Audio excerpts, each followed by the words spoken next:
Hello, everybody. I'm Peter Schwartz. I'm the director for the IU Center for Bioethics, and it's my great pleasure to welcome you here tonight for the Silver's annual lecture on Holocaust, genocide, and contemporary bioethics.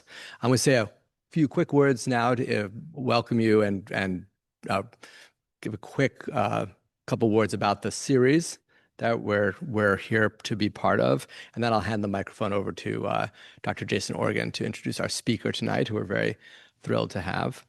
Funding for this lectureship was provided by Dr. William Silvers, a graduate of the IU School of Medicine and a faculty member for over 30 years at the University of Colorado. And Bill is probably online. I say hi and thanks. The lectureship strives to focus healthcare workers on the morality of their actions, and to ground contemporary conflicts and challenges in the lessons of history. Science and medicine were deeply involved in the lead up and the execution of the Holocaust. Today, Yom HaShoah, the Jewish Day of Remembrance of the Holocaust, is a fitting time to reflect on the role of medicine and science in this atrocity and to consider how to best honor our deepest ethical commitments going forward. The Holocaust and all murderous and genocidal uses of medicine and science are painful to talk about, and the horror may not be fully able to be conceptualized.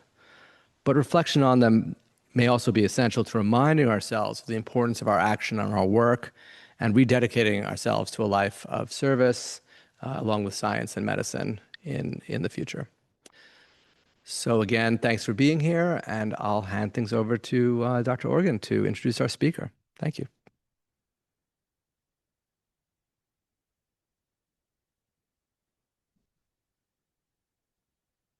Thank you, Peter. Good evening, everyone. My name is Jason Organ. I'm a professor of anatomy, cell biology, and physiology at the IU School of Medicine, and I'm also an affiliate member of the IU Center for Bioethics. It's my pleasure, really distinct pleasure, to introduce tonight's speaker, Dr. Claudia Krebs. Claudia is professor of teaching in the Faculty of Medicine at the University of British Columbia and an internationally recognized leader in anatomy education, biomedical visualization, and ethical scholarship. She is also an associate editor for Anatomical Sciences Education, where I'm the editor-in-chief, so I have the privilege of working very closely with her. Before I say more about her scholarship, I want to share something a little more personal. So Claudia is a dear friend of mine, and we're really lucky to have her here tonight. We discovered not long ago that when we were children, she lived 2 streets behind me in Kansas City. We didn't know each other then, but years later, our paths crossed through anatomy education and a shared commitment to ethical reflection in our field of anatomy. And I like to think that this is one of those quiet reminders that the academic world and maybe the moral world too is smaller and more interconnected than we realize. Professionally, Claudia has been a teaching idol of mine as well for well over a decade. Her work has reshaped how anatomy is taught and visualized, from founding the Hive at UBC to creating open educational resources used by students and educators worldwide. Just as importantly, she has been a leading voice in confronting the ethical histories embedded in our discipline, including her scholarship on the Pernkopf and Spanner atlases and the histories of violence and dehumanization that made their creation possible. Her work asks us to consider not only what we teach, but how knowledge is produced, where bodies are depicted, and whose humanity has been erased. That makes her an especially fitting speaker for the Silvers Lecture, which calls us to ground contemporary bioethics in historical truth and moral responsibility. Tonight's lecture, Bodies in Sight, Anatomy Atlases, Historical Violence, and Contemporary Bioethics, Dr. Krebs will challenge us to look differently at anatomy and medicine and at our own responsibilities as educators and clinicians in both. Please join me in welcoming Dr. Claudia Krebs.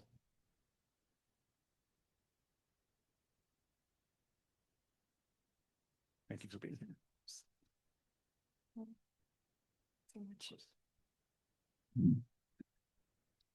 Thank you so much for that introduction, Jason. I'm really honored to be here today to share some of my work with you. I want to start by giving a little bit of a personal introduction. I was born in 1974 in Cologne, Germany, and I carry with me both the guilt and the responsibility of my country of origin. After living in both the United States and Kansas City and in Italy, I returned to Germany in 1989 to finish high school there and go to medical school at the University of Cologne. My father was born during the war in a bomb shelter, and then he lived in Vienna for the first 3 years of his life until 1945. His father, my grandfather, for reasons I don't understand, was never recruited as a soldier into the Wehrmacht. My mother was born right after the war in 1946.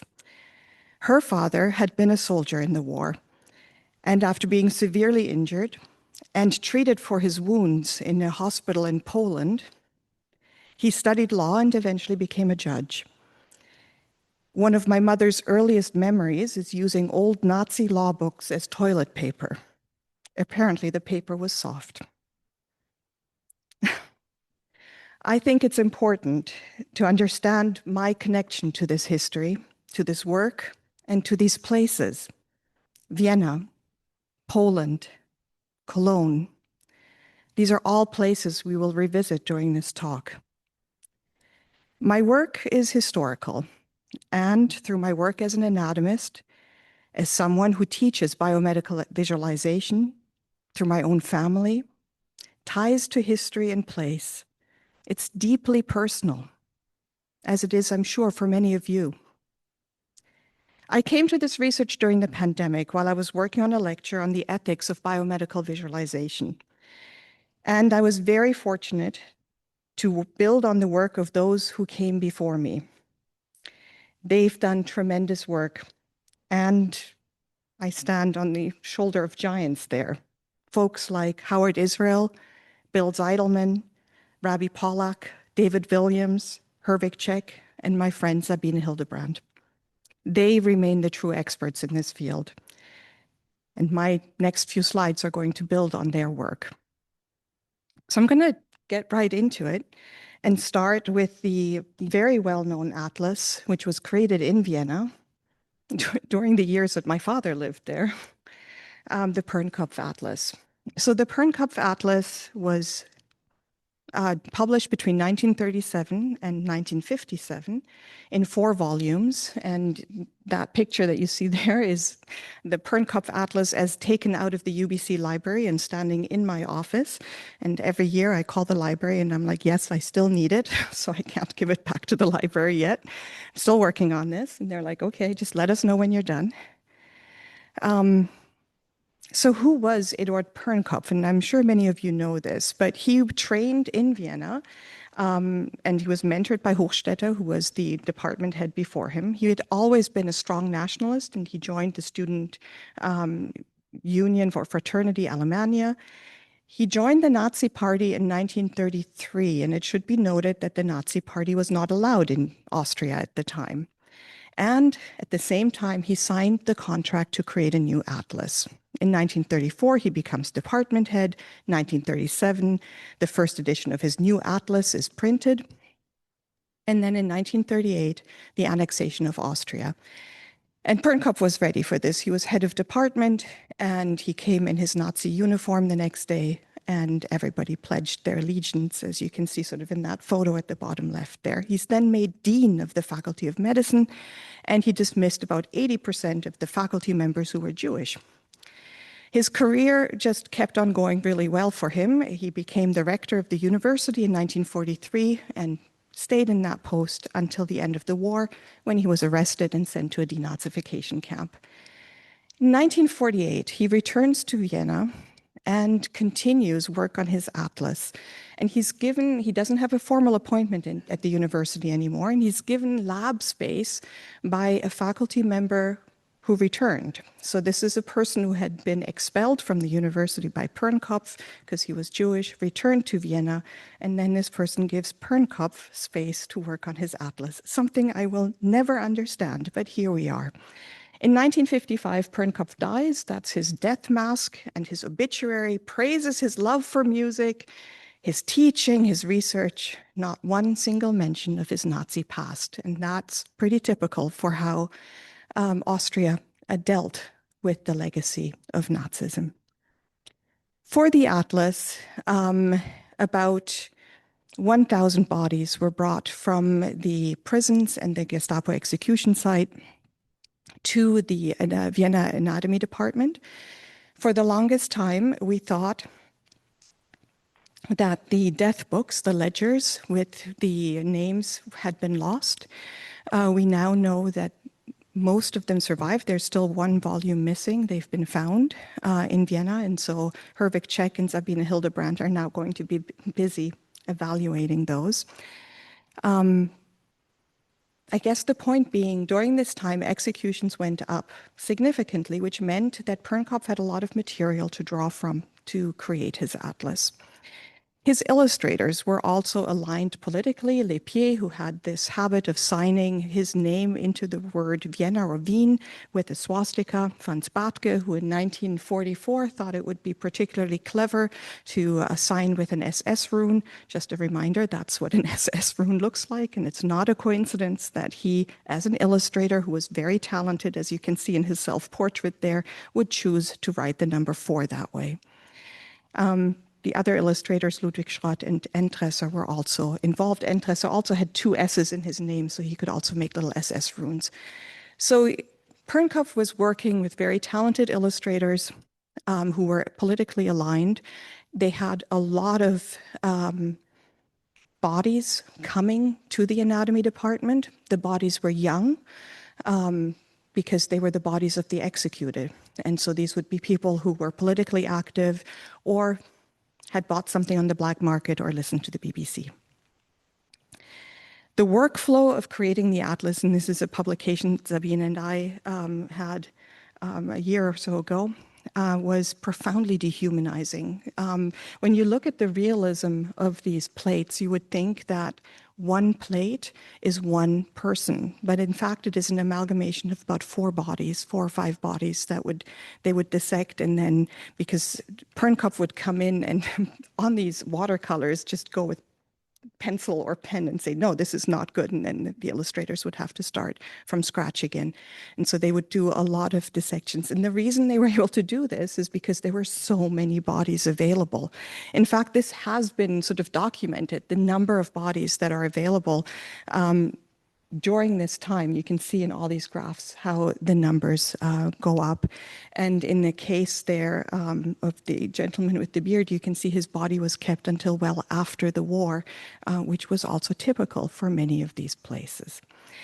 So this was maybe the shortest summary of this Pernkopf Atlas that I can provide, because I have so much other stuff I want to talk to you about today. And one of the things that keeps on being said is that we need to continue, or we can continue, the Pernkopf Atlas because it has such unprecedented detail, particularly in the peripheral nerves. And so here's a paper that argues this, juxtaposing a Netter illustration with a Pernkopf illustration, and they have these sort of 6 things that they say only the Pernkopf Atlas will show. Well, this research, this paper came to me during the pandemic. So while everybody was making sourdough bread, I was like, no, I think I can dive a little bit deeper. And I love old anatomy atlases. And another thing I learned about myself is I'm a very visual person, which means I remember pictures really well, and I recognize pictures really well. And I had found this atlas from 1853, the Hirschfeld Atlas. And I said, the Hirschfeld Atlas has the exact same detail. And in fact, I was able to find all of those things in the Hirschfeld Atlas as well. Yes, it's not as beautiful in terms of the colors because the printing technique didn't exist, but the level of detail is the same, if not better. So then I got mad because I was like, Hirschfeld was a Jewish anatomist in Krakow.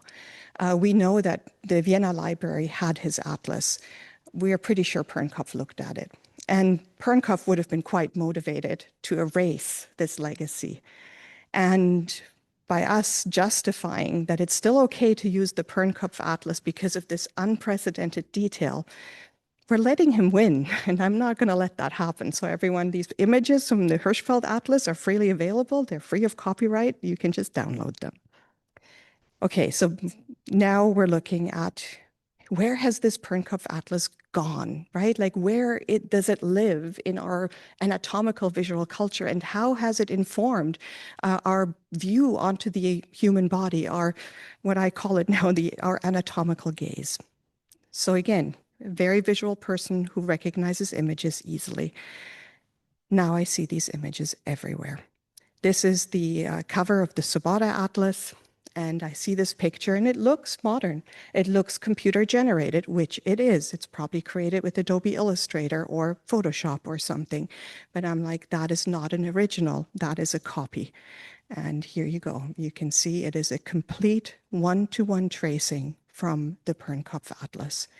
And it's not the only one. There are so many. Sometimes they kind of turn the picture 90 degrees counterclockwise, hoping nobody will notice. Well, I noticed, and more and more.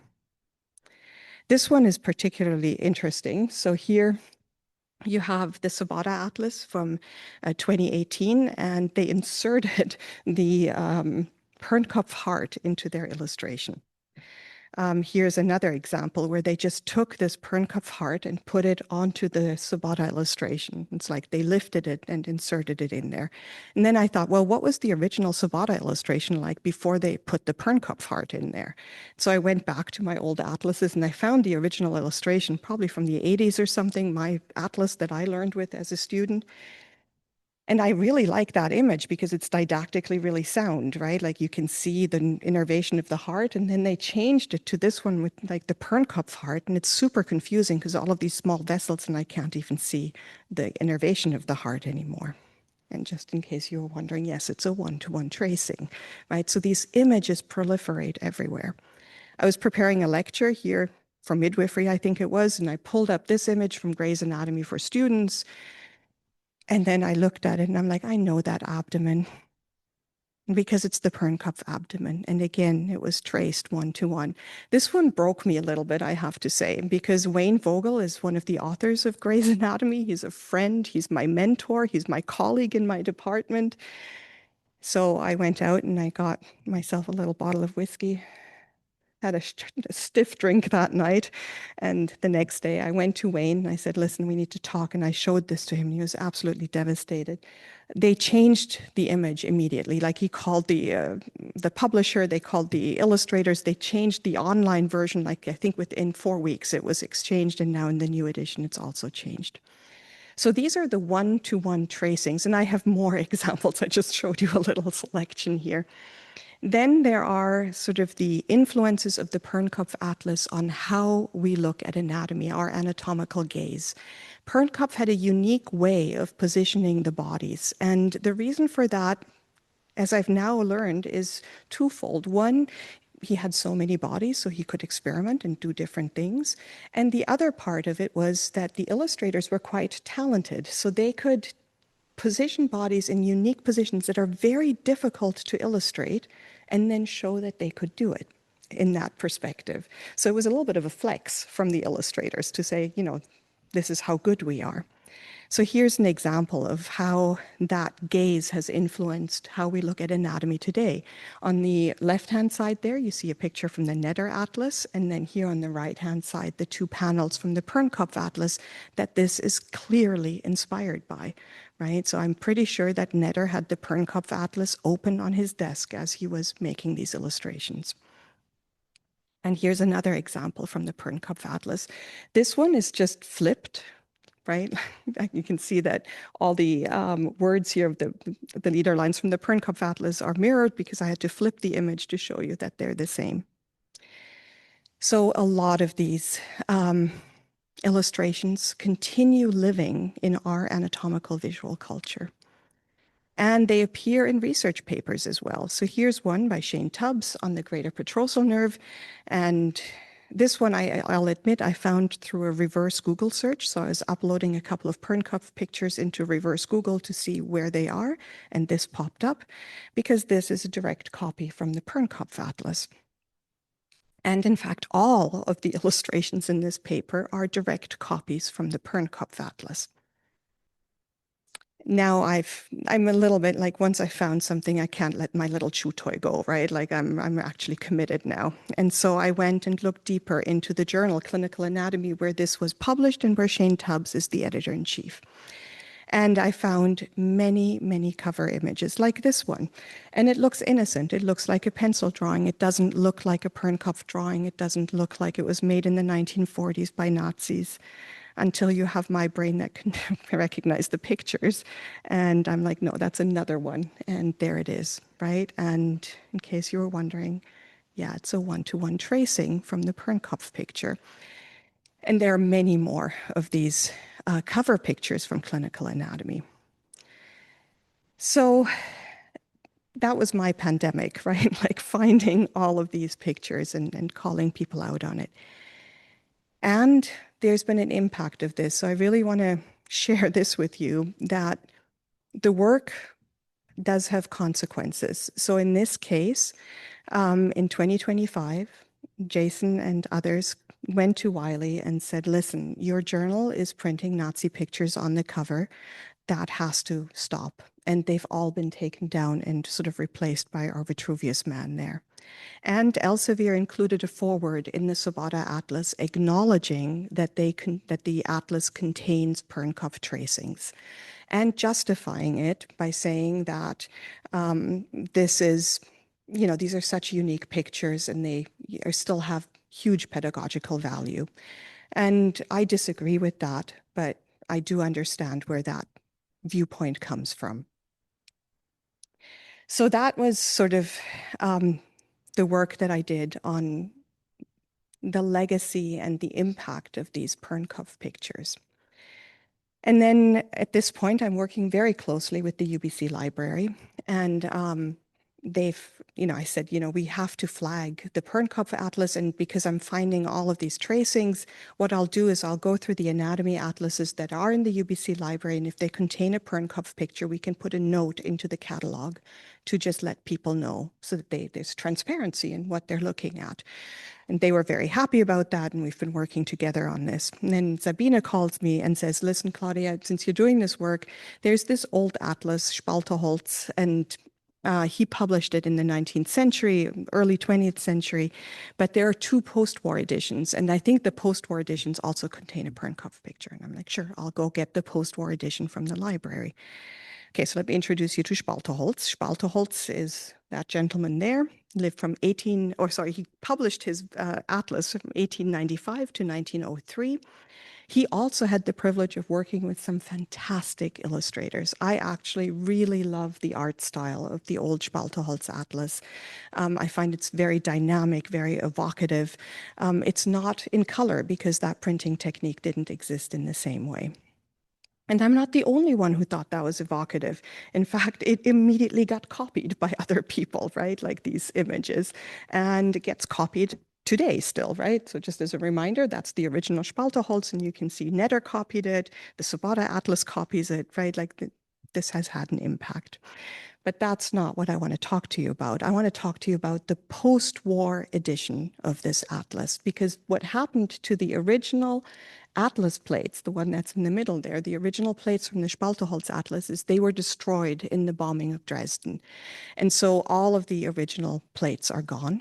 And so when they were working on the post-war atlas, and Spalterholz died in 1943, I think, so he, couldn't continue with his atlas after the war, and everything had been destroyed. So they worked together with Rudolf Spanner to create they were supposed to be war editions, but then they turned into post-war editions of the atlas. So Rudolf Spanner, after the war, was professor of anatomy at the University of Cologne. He published the first post-war edition, or the 15th edition of the atlas, in 1954. And then the 16th edition was published posthumously. He died very suddenly in 1960. The English version is published in 1967, and it finds pretty wide circulation. I had no problem getting it out of the UBC library. I didn't have to ask for an interlibrary loan or anything. It was right there. So I get this book out of the UBC library, and I immediately open it and I leaf through it looking for the Pernkopf images, and I found them. There were two, and possibly the swastikas were a little bit more prominent, who knows. But what really struck me is that there were so many new images in this atlas, which made sense. I mean, I didn't know the history yet, but it made sense afterwards because the original plates had been destroyed. And then I looked at the signatures, and the signatures were Monastyrsky, Chikanovsky, 1942, 1943, 1944, and a place, Danzig, which is Gdansk now in Poland. And I will refer to it as Danzig just to make clear that this was during Nazi occupation. And then I knew that I had found another Nazi anatomy atlas, which hadn't been documented yet. And it was a little bit striking that it took 80 years for me to walk into the library and open the book and connect the dots. But here we are. So before we go on, I really want to frame this in a way that we can look at these images with respect. And I want to quote Saidiya Hartman out of her book, Scenes of Subjection, which is a fantastic book where she reckons with the depiction of violence against enslaved Black people in the United States, historical pictures. Do you reprint them? How do you look at them? Are we witnesses who confirm the truth of what happened in the face of world-destroying capacities of pain, the distortions of torture, the sheer unrepresentability of terror, and the repression of dominant accounts? Or are we voyeurs fascinated with and repelled by exhibitions of terror and suffering? What does the exposure of the violated body yield? Does the pain of the other merely provide us with the opportunity for self-reflection? At issue is the precariousness of empathy and the uncertain line between witness and spectator. How does one give expression to these outrages without exacerbating the indifference to suffering that is the consequence of this benumbing spectacle? I don't want this to be a benumbing spectacle, and I take that fine line between witness and spectator very seriously. A spectator just watches. A witness takes on responsibility. And I invite you all to be witnesses to this. And in fact, I have to say, the importance of witness became really important to me. A few months ago, I had the absolute privilege of attending an Indigenous ceremony at UBC on campus. And in this Indigenous ceremony, the hereditary chief invited several people to be witnesses of the ceremony, because in the Indigenous culture on our West Coast, these witnesses are important because only through witnesses do we have a record that it happened. And they received gifts, and with that, the responsibility to continue talking about this and, bearing witness and carrying the story further into the world. So I invite you to be witnesses in this very profound sense of the word.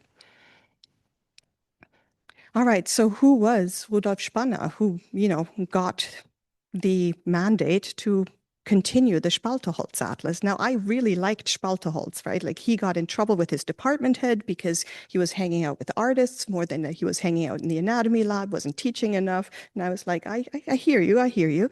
And then Spanner takes over. So he lived from 1895 to 1960.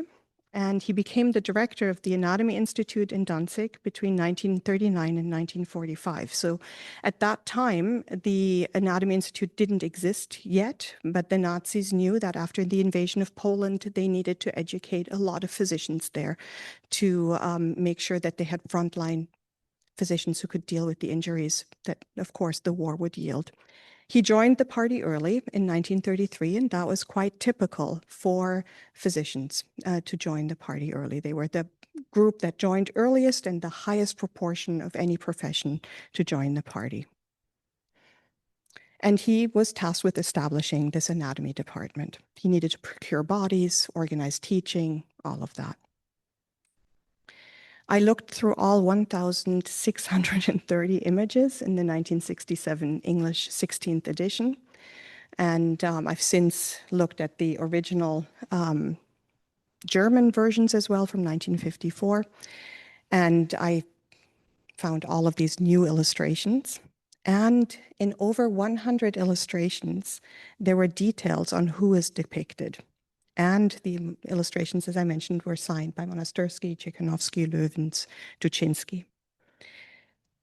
These biographical details of who is depicted are chilling. Fresh 18-year-old subject, 37-year-old female, 12-year-old boy. So many young people and some children. The 12-year-old boy in particular, I have to admit, continues to haunt me. Then we saw that the addition of the year and the place. And so I knew what I was looking at. So then the question became, where did the bodies come from? And this is pretty well documented. So they came from the Gestapo execution sites in Königsberg, that's Kaliningrad now. That was the main resource at first. Posen or Poznan today was minor because they had their own university that needed bodies.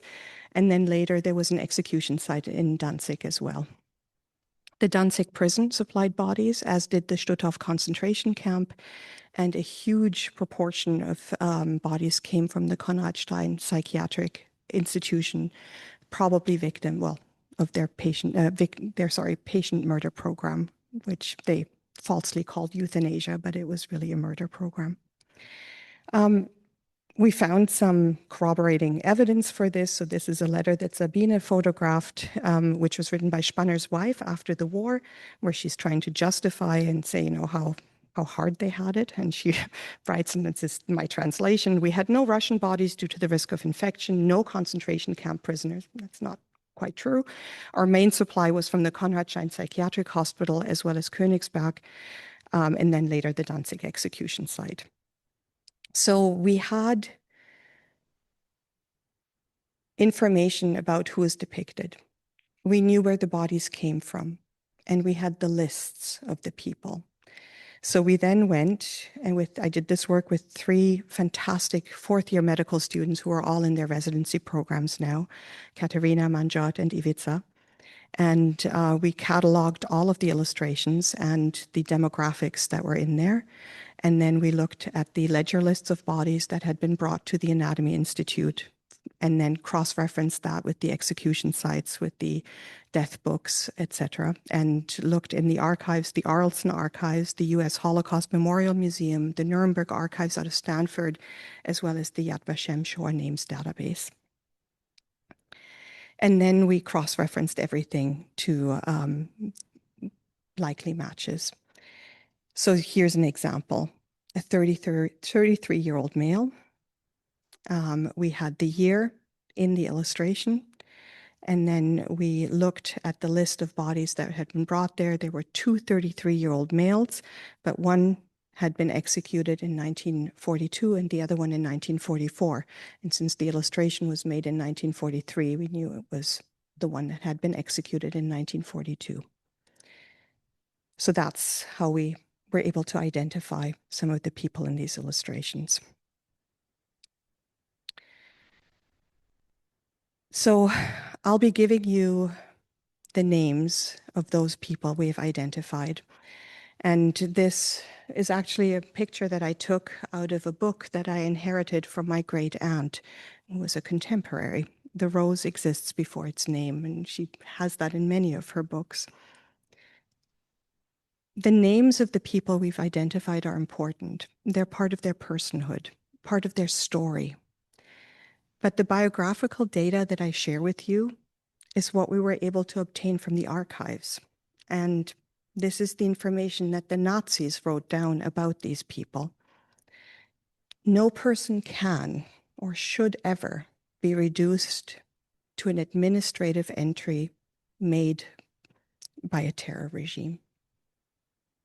So that's all we have, unfortunately.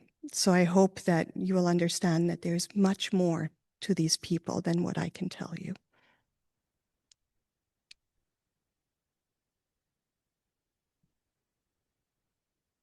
Bogdan Skobovsky was 17 years old. He was born September 20th, 1927, arrested on October 10th, 1944, and executed on December 29th, 1944. He had been detained in the Stutthof concentration camp for concealing information about the possession of weapons of another person, as well as robberies. Bogdan was a resistance fighter and not a snitch.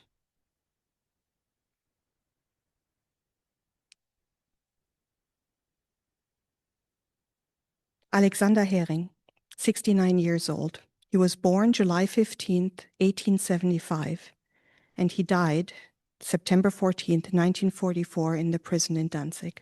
He was murdered in prison.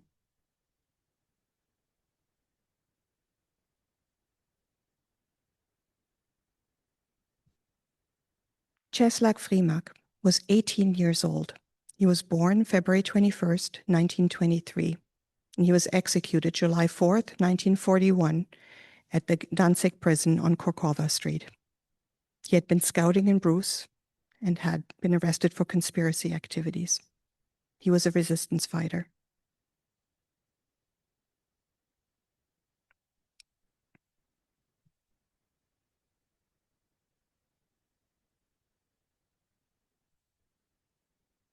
Kazimierz Skierowski, he was 33 years old. He was a radio technician and a precision mechanic. He was arrested November 23rd, 1940, and murdered in prison.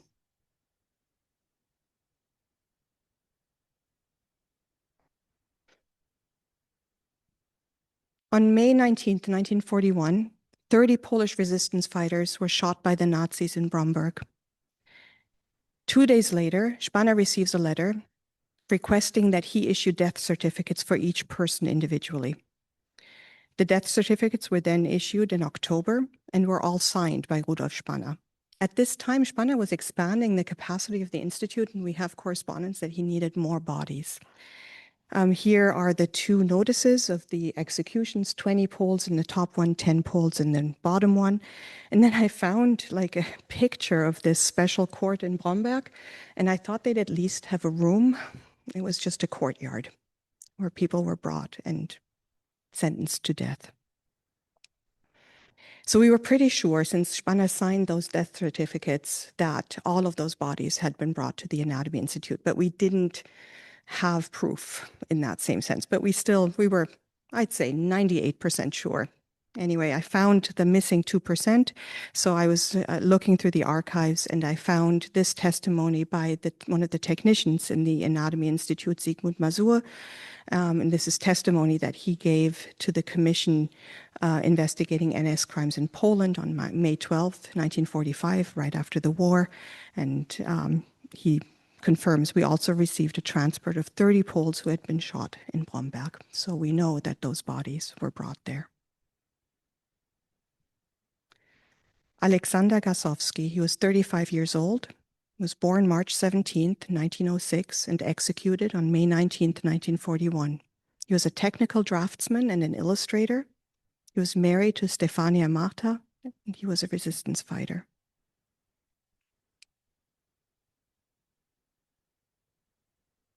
Josef Aloysius Dziecielski, 40 years old. He was born April 20th, 1901, and executed May 19th, 1941. He was a judicial officer.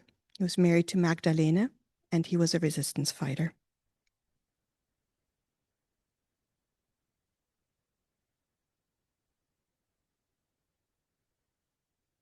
Johann Bloch was 47 years old, born February 4th, 1894. He was executed on May 19th, 1941.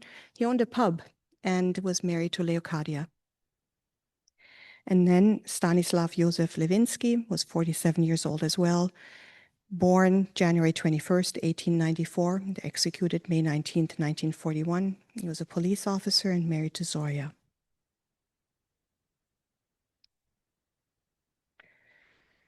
So these are the individuals that we've been able to identify. There's still some more work to do, especially for identifying the children. And for that, I need to go to Poland to go into the archive of the Psychiatric Institute. And those records are sealed for 100 years. So I'm going to have to do some sweet talking to get access to that. We'll see how that goes. The question then is, for me was, who are the illustrators? We know so much about the illustrators of the Pernkopf Atlas. So my question was, who were the illustrators for these pictures? And most of the signatures that we see are Monastyrsky and Ciechanoৱski. I think C.C. Kopp is a copy made by Ciechanoৱski. Duczynski appears once or twice, and Löwens, we only found one signature. So I was trying to figure out who they were. And the Institute also had several prisoners of war working there, British prisoners of war, and they all had to give affidavits after the war to the British Home Office or whatever that, I don't know if it's what the office's name is. And this is an affidavit from William Neely. He was a British prisoner of war, captured in 1940, and he worked in the Institute between 1942 and 44. And he said there was a guy that, he can't remember the name. He was compelled to work at the Institute against his will, preparing colored diagrams for the students. His name will be found on most of the paintings and diagrams used in the Institute. So that was quite shocking that a prisoner, or a forced laborer, I should say, was being compelled to make these illustrations. And that changes the narrative quite significantly, actually. Spanner does acknowledge Monastyrsky and Ciechanoৱski in the foreword to the 15th edition as Danzig artists. And I haven't been able to find Ciechanoৱski, but I did find Monastyrsky. In fact, did you know you can download the phone book of towns from every year? The internet is a fantastic place. So I found Konrad Monastyrsky in the phone book of Gdansk. There he is, and he is listed as a professor of art. And what the prisoner of war had said is that he lived somewhere between sort of Danzig and another town, and that's exactly right. So here's Danzig, here's Gdynia, and here is where he lived. And then if you zoom in, you can find the street that he lived on. So we know that Monastyrsky was a professor of art, and we know that he signed most of the illustrations that were made, and I'm pretty sure that he was compelled to work against his will. I then looked for more traces of Monastyrsky, and I found them. Here is his displaced person card from 1946. He was born in Kiev. I already knew that he was most likely Ukrainian because Monastyrsky is a typical Ukrainian name. In fact, it's a typical Jewish Ukrainian name, but we all know that a name that sounds Jewish may or may not actually be Jewish. We don't, but in fact, at the beginning of the Ukraine war, one of the ministers of Zelensky, crashed in a helicopter crash and died, and his name was Monastyrsky, right? So the connections were there. So I find him in 1946, and his claimed nationality, Polish, has been erased, and he's just a displaced person. I then find him in February 1947. He's now in a displaced person camp in Hamburg.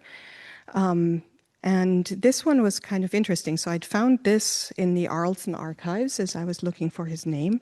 And I'll get to this later, how I got to this, but this is Spanner's notes, and I'll get to how I found those.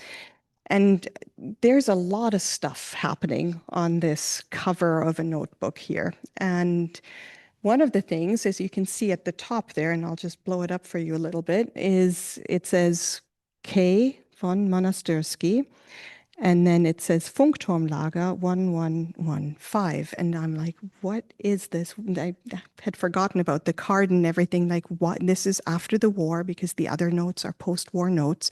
And I'm like, why is Spanner looking for Monastyrsky after the war? And Funkturmlager is exactly where he was there. Transmitter, 1115 transmitter. Transmitter is the English word for the German word Funkturm. And so anyway, I found that a little bit creepy.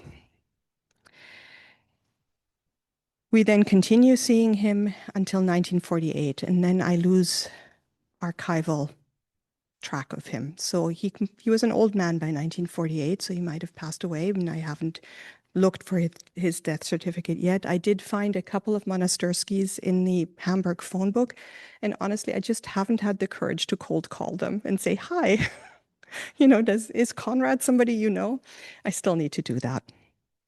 So how did Monastirski paint? How was that different from what we saw from the others? So you saw many of his illustrations already.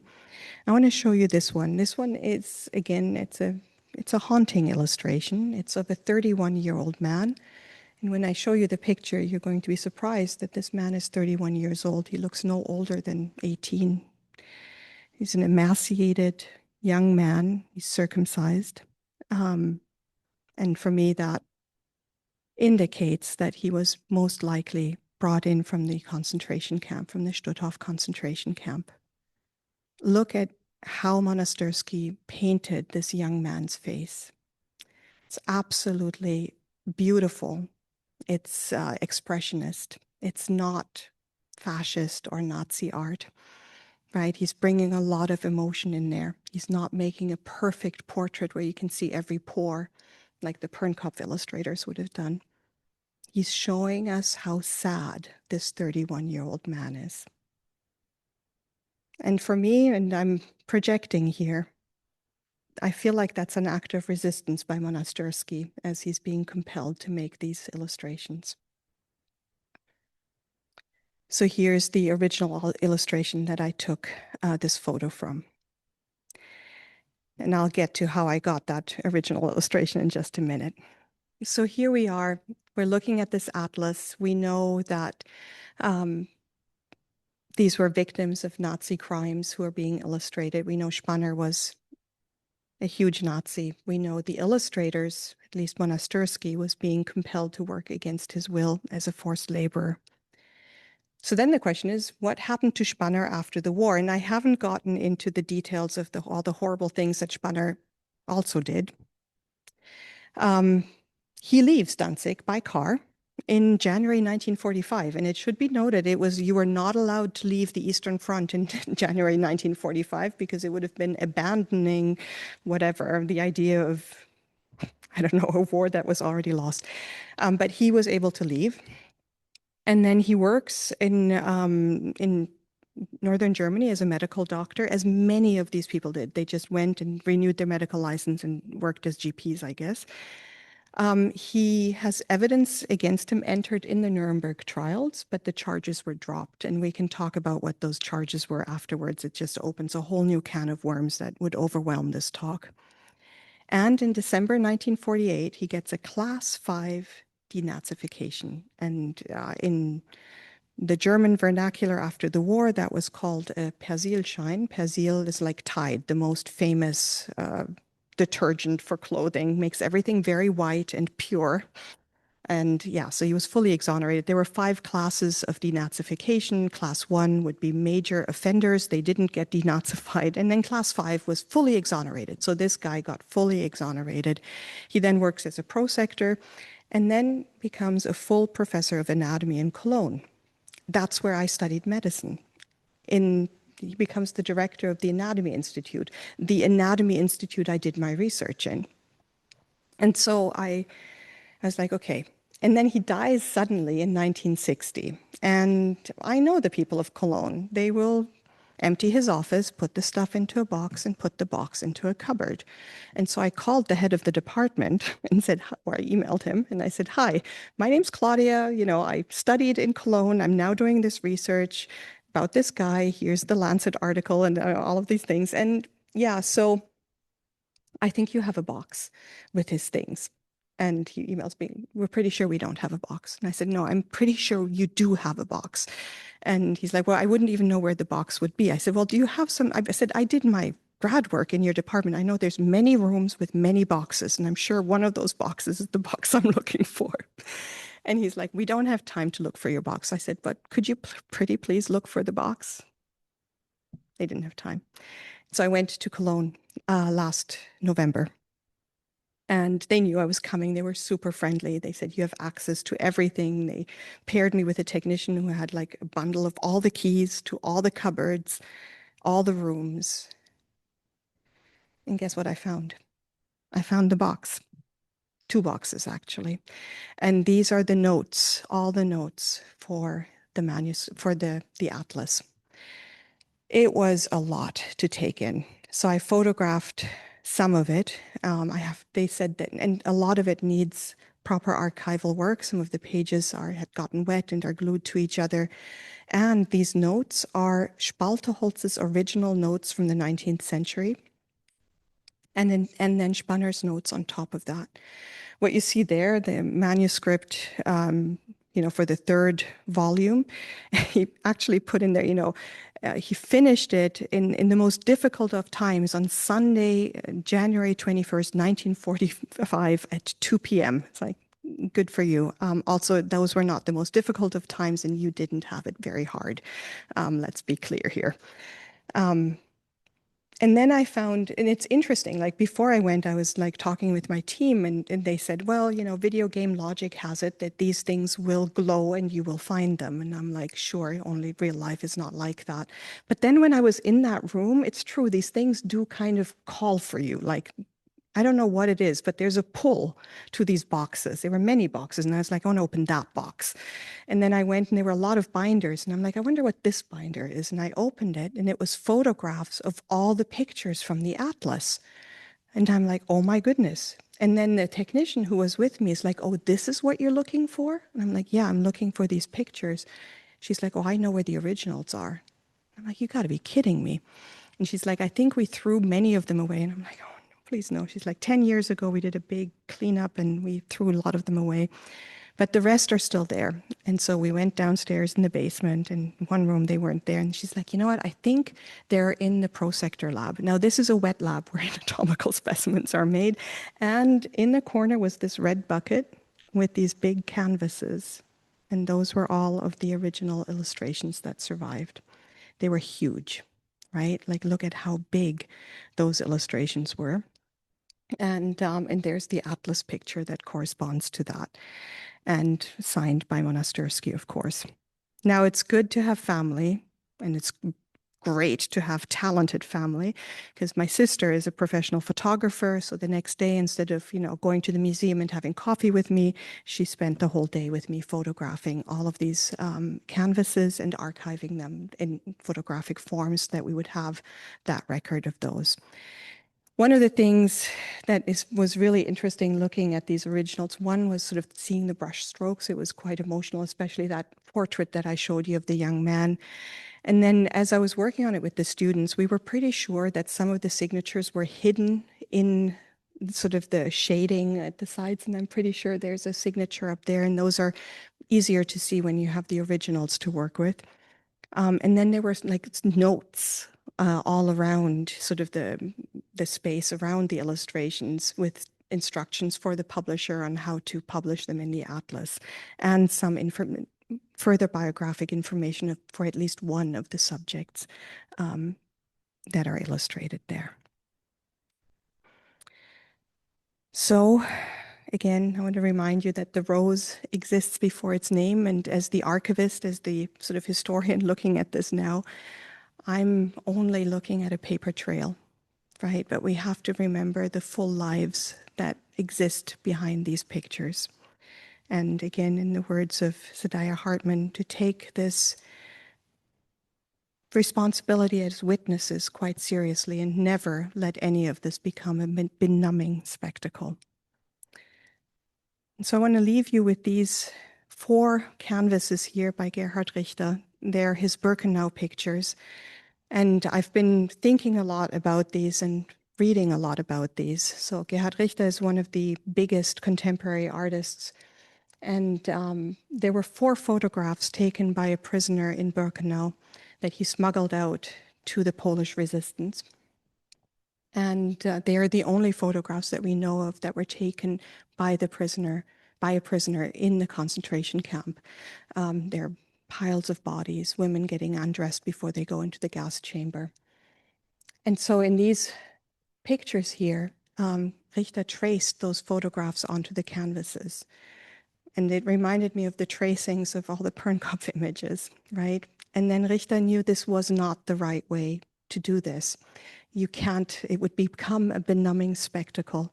And so he covered these pictures up with layer after layer of paint, coming to a full abstraction of these images. And do not lose their power one bit through the abstraction. And Richter himself really it took him years to know how to deal with the legacy of the Holocaust, the visual record and everything. And this is, for me, a very, very powerful example of that. So, yeah, thank you very much.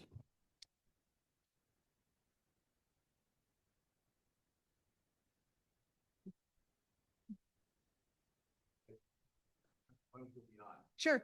Yeah.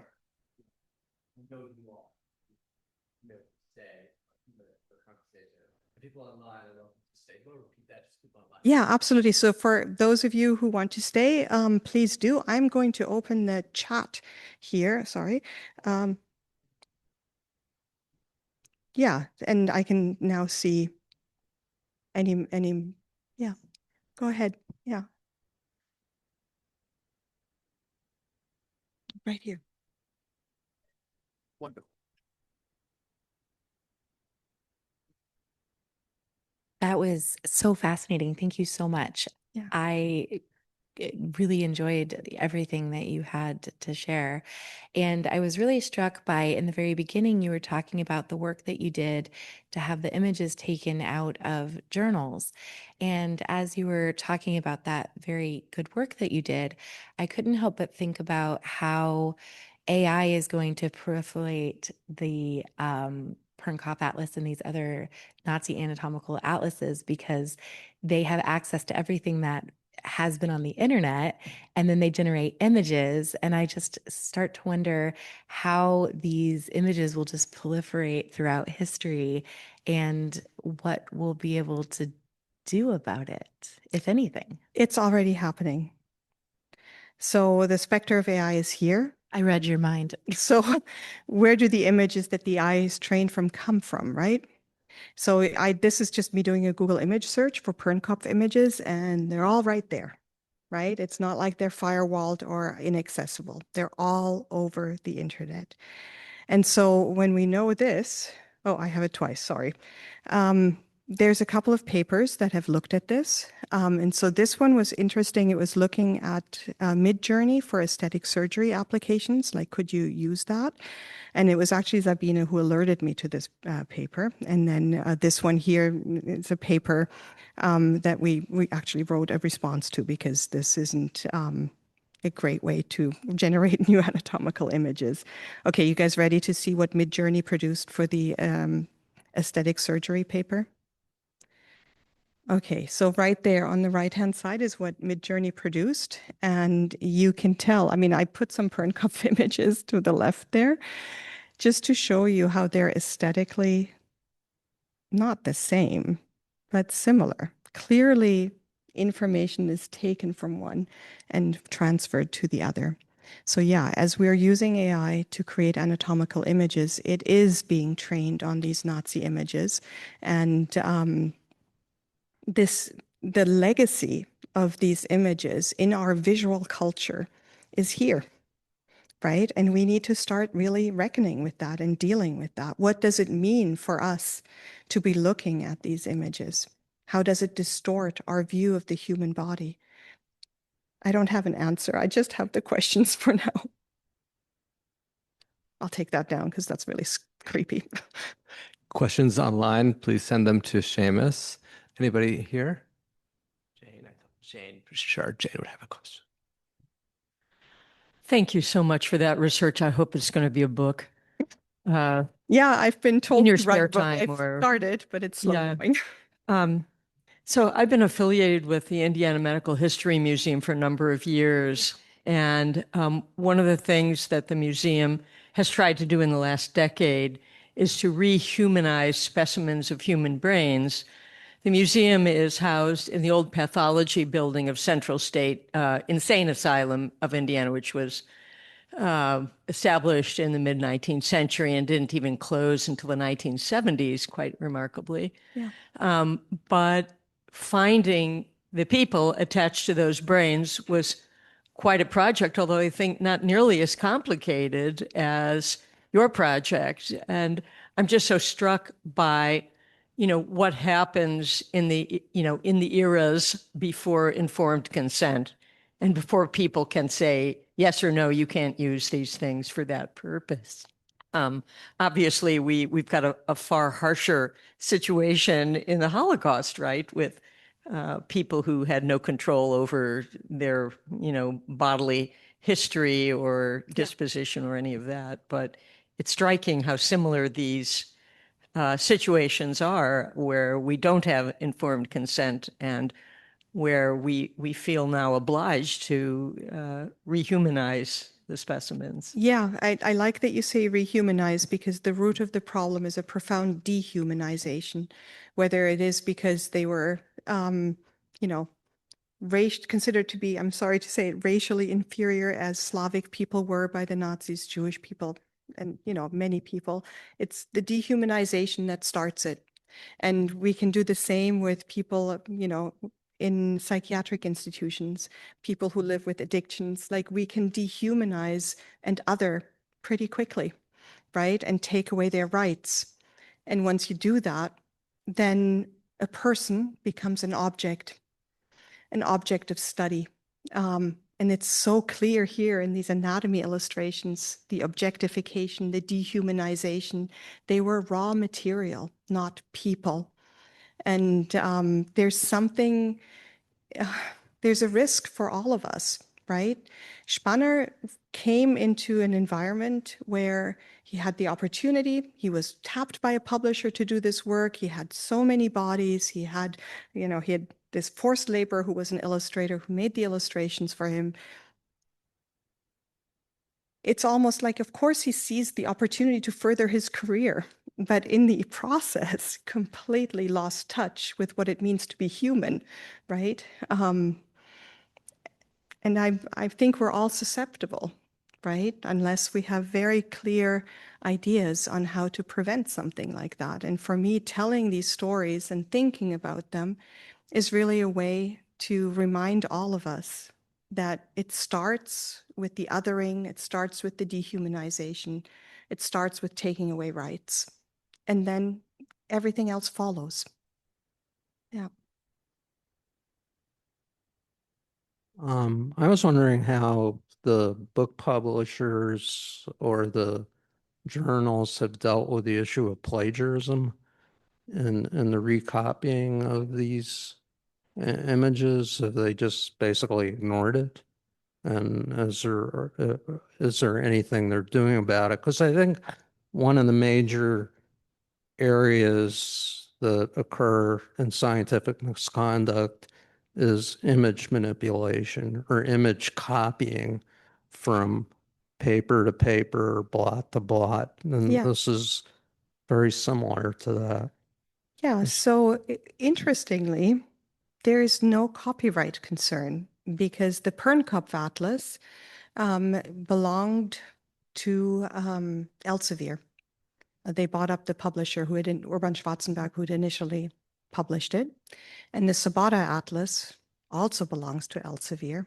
And the Netter Atlas also belongs to Elsevier. And Gray's Anatomy for Students, you got it, also belongs to Elsevier. So I had pretty tense conversations with the publishing leadership of Elsevier, and I showed them all these images. And yeah, so they do want to find a solution to this, right? But it's a really hard process to create new atlas pictures. I said, well, we can maybe work together on this, but then I'm like, it can't be the Claudia gaze onto the new body, onto the human body now. That would be equally wrong, right? Like, that wouldn't be the way to do it either. So it's a real struggle to do that. But no, there was no copyright violation because they all belong to the same publisher. Well, I mean, there's no copyright violation, but the author committed plagiarism. Yeah, so they said that they didn't know. Right. So that's always the plausible deniability. I'm sorry, I'm being a little bit cynical here. But yeah, they said they didn't know that the illustrators had copied. They hadn't told them to copy these images. And I'm like, sure. Right. I mean. And just, I'm not a anatomist. So when you say tracing, you mean somebody takes a piece of tracing paper, puts it over it, and traces it. And that's what Netter was doing with the Not so Pernkopf. much, but There here. were some examples, though, from Netter. This is the Sobota Atlas, and so the illustration is by Susanne Klebe. She's a contemporary medical illustrator. She put her name onto it, right? And it looks, and it is computer generated in the sense that it was created with Adobe Illustrator or Photoshop. And the way that these programs work is you work in layers. So the bottom layer was this Pernkopf illustration that it is traced from 1 to 1. Right, it's a one-to-one tracing of this illustration. Yeah. So thank you so much for such a beautiful and disturbing yet really meaningful talk, and really approached it so beautifully. I wonder if you'd say a word at the end here. The universal lessons, I think, are very clear about maintaining your connection to an ethical approach, even as you have these, in these cases, these horrific, opportunities for advancement, which people fail that test so regularly. But can you say a little more about the atlas, the nature of an atlas? It seems that the misuse of human tissue and human specimens for an atlas seems to be part of what is motivating your interest, that it's something very meaningful compared to other uses to make a picture of the body. I just didn't know if you had thoughts about the nature of an atlas in general. I know it's not your topic tonight because that's a broader theme, but. No, I've been thinking about this, right? Like, how does this artwork influence us? So I've had I go broad in the people I consult with, from like lawyers to curators, visual artists, and I'm working very closely with Shelley Rosenblum, who's a curator, and Caroline Deletoile, who's a French artist. And they're both very interested in this work. And Caroline in particular pointed out to me that the Pernkopf Atlas images are fascist art. They have all the hallmarks of fascist art, the hyper precision, the flexing of technique and all of that. And that shook me at first. And then I looked at it, and I've been reading more about fascist art and everything. And I'm like, yeah, she's right. It's absolutely what this is, the dehumanization. And so we're looking at these images created from victims' bodies by Nazi artists who signed their work with swastikas and SS runes, who are using an art style that can be defined as fascist art. And we're using these images and tracing them and continuing to use them. What does that do to us as a profession, right? To be looking at the human body like that. The hyper detail, the hyper realism and the level of detail. I always thought I was a pretty mediocre anatomist because I've never seen the human body like that. And it turns out well, I'm also a mediocre anatomist, but it's also that they used an amalgamation of 4 different bodies and added the detail just to flex how much they could show, right? Like this aim of wanting to show the monumental be-all and end-all of all anatomy atlases that would stand the test of time. Even after the regime falls, we will still be looking at those artifacts. And we are. That atlas didn't go out of print until 1997, and it was pulled because of the work that Howard Israel has been doing. I have to apologize to everybody, including you, for one more question. What you've said is really fascinating. So we think of the misuse of leftover human specimens. Henrietta Lacks is the most famous one. Yeah. And you say we continue to use these specimens in these atlases, just as we continue to use the Gila line. Do you have thoughts on that? Well, it's interesting because Henrietta Lacks, I only know what was written in the beautiful book, The Immortal Life of Henrietta Lacks, but the family was never compensated. She was never compensated. And there are reparations underway now, I think, for the family. And so finally, there's some sort of reckoning, a financial reckoning as well. That hasn't happened with anyone here, and for the Pernkopf Atlas in particular, because the ledgers were lost until now. I would never interfere with Amber Comer having the last word. So last question, and then we'll wrap up. Sorry, I'm going to ask what I think is a tough question, but just So not because I think this, but just because I'm curious, because I'm sure you've thought about it, is you've spent all of this time and you're asking people to stop perpetuating the use of these images. But what about the other side where if we stop using these images, the people may have died in vain and the use of their bodies, the dehumanization wouldn't have meant anything. And so for those, because I know there's another side to the anatomy where some people argue we should use them, only if we use them, we should teach who they were and as people, and actually use this as an opportunity to educate students about how awful the atrocities are and how we shouldn't devalue or dehumanize people. And so what made you, I'm just curious, what made you come to this side where we should take them away versus the other side? Because Sabina Hildebrandt came to campus a few years ago and talked about how we should educate students about who these people are in the Pernkopf Atlas. So I'm just curious where you stand on that. Those are not two mutually exclusive positions to hold. You can hold both thoughts in your mind at the same time. I think using these images to educate people about what happened, naming them as we can, is important. Absolutely. But this is a bioethics lecture, not an anatomy lecture. I would never use a Pernkopf image ever in an anatomy lecture, because that's a line I personally cannot cross, right? And it's not, so I think, okay, I don't have big scholarship to back this up. This is just my personal take on it, right? But I think we who are alive in the year 2026 and have connections to various degrees or none to the past, learn about these horrors and want to make sense of it.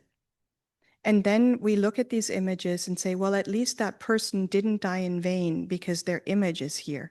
That person still died in vain. All they wanted to do was live, right? They didn't want to be executed. They didn't want to be decapitated in the guillotine and have their body brought to the Anatomy Institute with the head between the knees and then used for this atlas.